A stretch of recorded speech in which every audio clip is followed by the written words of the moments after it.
Hello and welcome back to another Warhammer 3 video we have for you today. In this video we'll be covering the Tomb Kings in patch/beta 6.3. The full release will be coming next week on Thursday, but in the meantime you can opt in the beta through Steam going through properties. And with that, let's get into the video. So the first part of the Tomb King update we're going to be checking out is actually their starting armies, and starting traits have changed. But for the better though, I wouldn't say anybody got nerfed. Definitely make them a bit more unique in their own way. So the first army he's looking at is Settra the Imperishable. His star army, I believe, had like a few Tomb Guard with spears, but now he just has one Tomb Guard, two Skeleton Warriors, one Archer, and one Archer Chariot. So he had a lot more, they all had a lot more, but they kind of took away some units and gave everyone a construct, which is very nice to see. He gets the Chimera Warfang, so you can imagine what the others are going to have. His faction effects have construction time -1 for all buildings, minimum 1 turn. Growth +20 for all provinces. Lord effects now, population surplus +1 for newly captured settlements, really good. Casualty replenishment rate +10%, Lord's army. Leadership size, aura size +100%, and local recruitment capacity +1 local province. I really like his, you get that expansionist feel that his campaign really has. I would say out of the four, he's probably the funnest, even though yes, I would say again, he's the most basic. The next Tomb King Lord we'll be looking at is Ketep the Exile. His starter army has changed a lot, just like everybody else's and the rest of his effects. So he gets 2 Skeleton Spearmen, 2 Nekahara Warriors, 1 Nekahara Horseman, and a Harrow Titan. Really good magical monster, and especially since it's a construct. His faction effects are Winds of Magic Power Reserve +10, all armies faction wide. Character experience gain +25% all characters. Mortuary Cult Crafting -20%. Lord effects, campaign movement range +10%, chance of Winds of Magic increasing, and strength when changing province +50%, and lastly enables magical attacks Lord's army. So before, I would say 6.3, he definitely felt very lacking. Like all his abilities were just kind of like, minusing a few costs. Like the Mortuary Cult is still the same. But now it feels like he's definitely like the wizard of the four. He's got his spells. Enables magical attacks for army is great because he's in the north. A lot of demons he's going to be fighting. So I would say he's up to par. I like him a lot, but the next one I think is I would call my favorite out of the new four. And that new favorite would be High Queen Khalida.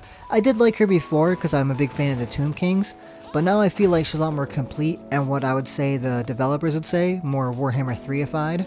So her starting army is 2 Spearmen, she gets 2 Skeleton Archers, Necropolis Knights as well, a Bone Giant, which is now in the base game, so you no longer need like a CA account to have it, it's free for everybody. And lastly, she gets a Screaming Skull Catapult. I really like it, I'm a big fan of the Star Army, probably one of my favorites. Her faction effects are Diplomatic Relations +10 with all factions. This is also new, this right here, dedicated to Asfa, increased armor piercing damage and penetration for all archer units, all armies. Again, I'm a big fan of archers, I'm a high elf player. Khalida starts at war with the Laman Sisterhood, research rate +15 and control +4 all provinces.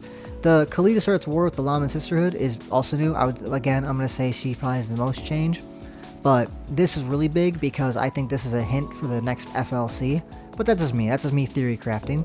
And then her Lord effects be immune to mountain and swamp attrition, Lord's army, corruption -5 for all local provinces, and enables poison attacks, Lord army. This is the same, but right here immune to mountain and swamp attrition I know is new, which is big because she was kind of shoved in a corner and it was very hard for her to get out of that area because it would take at least 2 to 3 turns, and that's without fighting. So I think her campaign, I would say, is probably the best, like number 1, more fun than it used to be. Last but not least, we're going to be looking at Archon the Black. His stuff and his army, I would say at least has like the least change, but we're still going to look at it. So he has Skeleton Warriors, he has the Skeleton Spearmen, 2 Crypt Ghouls, 2 Skeleton Archers, 1 Hexwraith. His new construct is the Tomb Scorpion, and he also has Fellbats. His faction effects are enables recruitment of certain enhanced vampire accounts, army capacity +1, diplomatic relations -60 with Tomb Kings, vampire relations +40 with vampire ghosts and vampire accounts, and his lord effects are Winds of Magic Power Reserve capacity +10 and melee attack +5 for Lord's army.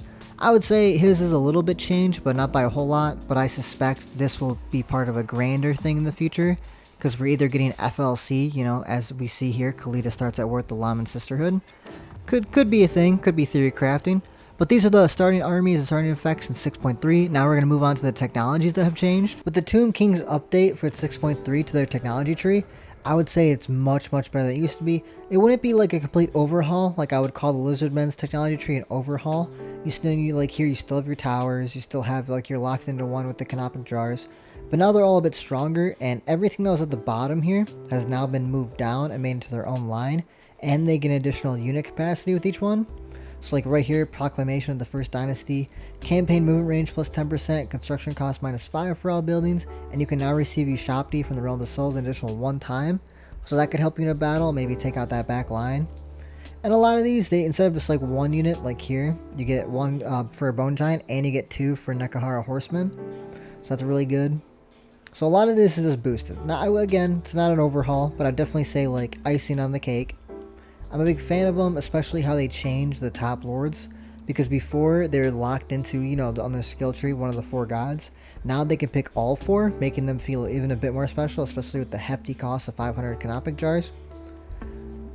But I'm a big fan of it. I wouldn't say there's too much to really complain about. Maybe just even more technologies that, you know, maybe varied up the gameplay a little bit.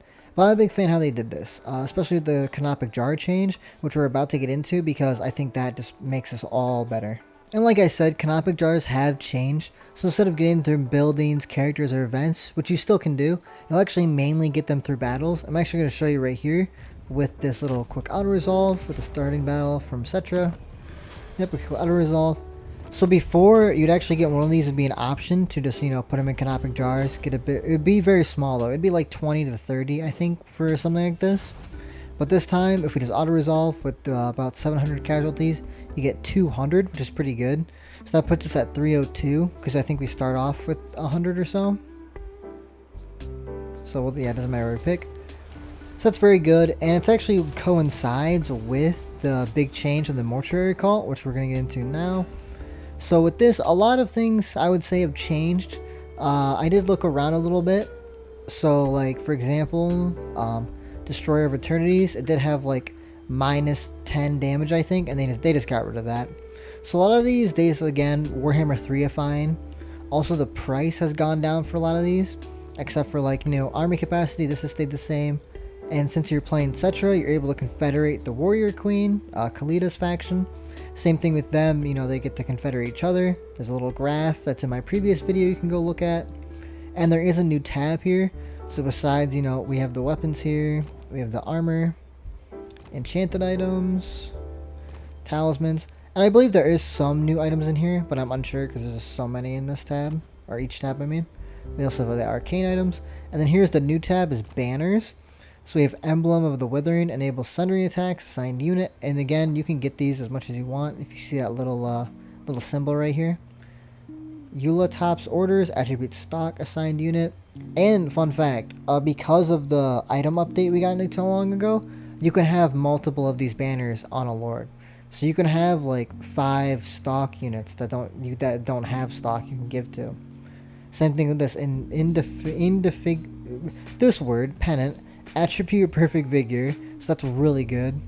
Icon of the Sacred Eye, reload time reduction plus 10 assigned unit.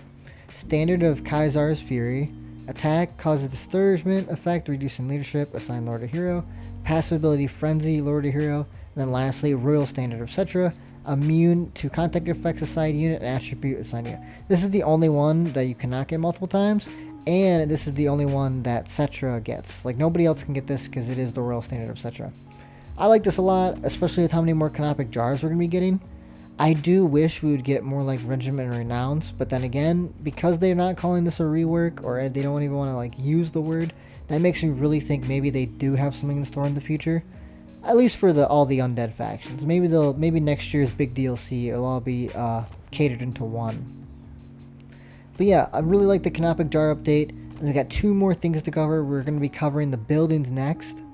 And just like the Tomb King's technology tree, I wouldn't say it's been an overhaul for the buildings, but I would say it's a pretty good change, especially, you know, icing on the cake type of deal. So with all the buildings being tier 5 usually for your constructs, they just bumped it down to tier 4, which I think is a big change, because on top of waiting all the turns to get to tier 5, you have to wait another 6 turns just to get it, and then again on top of recruit it. So it would be like turn 30 if you like maybe rushed it, you know, if somehow you were able to get to like tier 3 by the time like turn 10 happens. But now, instead of just getting the unit and 1 capacity at tier 5, you actually get another capacity and you get a bonus for it. Besides the Bone Giant, it's kind of just replenishment rate and recruit rank, so that kind of stays the same. But the Warfinks, you get physical resistance 1%, so that stacks. So if you have 5 of the buildings, there's 5. So you could definitely make that overpowered if you build right. Same thing with the Necrofink statue, you get missile resistance instead, that's pretty good. And the Hero Titan, you get 1% ward save, which I think is the best out of all of them. And it kind of makes sense, it is like a magical one. And Tomb Scorpions are now added in minor settlements, which I believe was how it was in Warhammer 2. I don't know why they changed it in Warhammer 3. But besides that, everything's kind of stayed the same. All their buildings kind of just been, everything's been shuffled a little bit better. But their landmarks have received the biggest changes. For example, the Great Pyramid of Sutra gives you unit capacity +2 for Tomb Guard and Halberds. You get a Skeleton Chariot and the Archer version. It produces Canopic Jars 50 per turn, control +1 all provinces. Recruit rank experience gain per turn 200, all armies and provinces. Wind of Magic Power Reserve capacity +5 for all armies. And my favorite attribute, expendable for Skeleton Warriors and Skeleton Spearman units. And on top of that, it provides garrison Caramera Warfinks. That's really good. And it's not the only landmark that has changed. There's some around here as well, like the one at Numis. You get the Pyramid of Prince. I'm not gonna even try to butcher that name. Attribute Glorious Charge for Skeleton Chariot units above 7 and above. Canopic Jars generated per turn is 10. Control +1 for all provinces. Replenishment rate +5, Winds of Magic Power Reserve +5 for all armies. Again, provides construct, you get a Tomb Scorpion, and the one in Qatar. It's the Pyramid of King Far. Unit capacity +2 for Nekahara Warriors, Skeleton Archer Chariot, and Skeleton Chariot. Canopic Jars +20 per turn. Campaign movement range +10, all armies and local province, pretty good. Far's Curse Battle Healing Cap, 15% for Cetra the Imperishable. Melee defense +4 when fighting against Greenskins, all armies. Income all buildings +5% faction wide, and lastly attribute Unbreakable faction leader. So unless I think it's kind of the same for other factions as well with the healing cap, so it kind of sucks that your healing cap goes down, but getting Unbreakable in exchange I would say is kind of worth it. And if we go to the Black Pyramid, the Black Pyramid, we have the Vault of Nagash, Lord Recruit rank +3, Hero rank Recruit rank +3, Winds of Magic Power Reserve capacity +5 all armies, Spell Resistance +10% all armies, and you also get Vampire Corruption +20. I don't think that has changed too much. Same thing with, I think this one has changed a little bit, the Black Tower of Archon. Canopic Jars generated +5, Control +5, Income from Buildings +10, and Army Ability Legionary Barrage our armies. Also provides a garrison with 2 Tomb Guards, 2 Skeleton Archers, 2 Skeleton Warriors, 1 Ushabti, and a Necrosphinx. So I think that's a little bit better. I think the Legionary Barrage is kind of just a bit better now. So yeah, and on top of that, on top of buildings, I kind of combine this in the building section. We have the Nekaharan Decrees. So on top of the Canopic Jars being a lot more plentiful and having the Mortuary Cult be easier to use, you also have this to spend on. So you have Skulltree of Purity, my bad.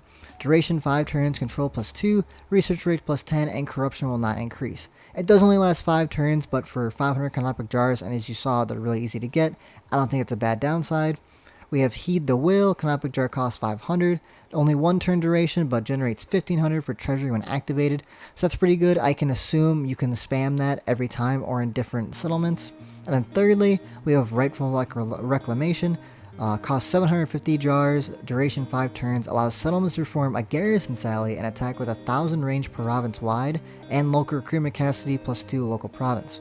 So what makes that so good is you can click like here for example, and if this guy was a little bit closer, you could actually just attack him like probably from right there, which is really good. Again, I'm probably a little closer than that, but that's really good because especially when you don't have like a lord to chase off like whoever attacked and you want them out of your settlement area. So yeah, that's going to be it for the buildings. I'm going to do a deeper dive into that once I'll do like a comparison video of before and after. But next we're going to get into the rights. These have not really changed that much, just the pricing and the turns. So for example, this one, to get your Casket of Souls, it was 15 turns, bumped that down to 10. So that's pretty good. So instead of getting, 2 every 30 turns, now it's just 2 every 20 turns. So you can get 4 in like 40 turns. So it's pretty good. I like that a lot. Again, I think these have been down in turns. I think this cost went down, but it's still a 25 turn. Like it a lot. And I think next we're going to be looking at the Books of Nagash. With the Books of Nagash being updated, where they were has also been updated. Like before, Cetra had like 1 or 2 in Ulthuan and a lot more up north. Now they've all kind of been shuffled down a little more south, and they're all more on one continent besides one in Lustria. And they also do share one common goal, one common theme I mean. They all have Dune Restoration. They have one for 3% chance for destroyed construct units to be restored after battle, and the second one is 2% hit points for destroyed construct units restored after battle. So the first one is their chance to get resurrected, and the second one is how much health they're going to get back. And so like if you get all 8, it all stacks. So if you get the second one, that's 6, and that's 6% for them to come back, and then 4% of their health to come back. So it's really good. It's a lot like the demons that we got in Omens of Destruction for Khorne, and how they kind of made it to where they die and they can come back. I think it makes a lot of sense. Kind of shocking that the Undead faction couldn't just regularly bring their guys back to life. That's always been a little crazy to me. But hopefully with the Books of Nagash kind of being more centered for everybody. And I do know, I think the only person who didn't get their books moved was Mannfred. And I think that's also like, again, just a little hint that maybe the Vampire Council will be getting a rework sooner rather than later. And on top of that, one more thing we got to cover before the video ends. Actually, a few of the characters got some new skills. For example, Tomb Princes. They have Prince of the Dunes, melee defense +5, physical resistance +5. They have Storied Dynasties, income from raiding, 10% Hero's Army, vigor loss, reduction -50 when fighting desert terrain, attribute causes terror, and then lastly, Dynastic Herald. Diplomatic relations +5 with Tomb Kings, melee attack +5, and bonus for his infantry. And there's all the, I'll say, every single hero got new skill trees, not skill trees, but new, some like just three new skills I mean. And like legendary lords, they haven't really changed very much. The only one you'll notice is in their blue line. Canopic Jars are 5 per turn, and Canopic Jars gain post battle +1. And if you get it to 3, I believe that is Canopic Jars 15 per turn, and then Canopic Jars gained post battle +5. Before I think it was only literally 1, and then maybe it could be like bumped up to 5. So this is a lot better. I really appreciate all the changes CA has made with the Tomb Kings. They were the faction that kind of got me into the game, so I'm really happy with this. Hopefully we get more DLC in the future, or at least FLC, cross my fingers. And again, thank you guys so much for watching. I'm sure if I missed anything, you guys will let me know down below in the comments. Let me know what faction you're going to start off first. I'm probably going to start off with Cetra, because he is the main character of the Tomb Kings. Yeah, thank you for watching. Like and subscribe. I appreciate it, and I will see you in the future.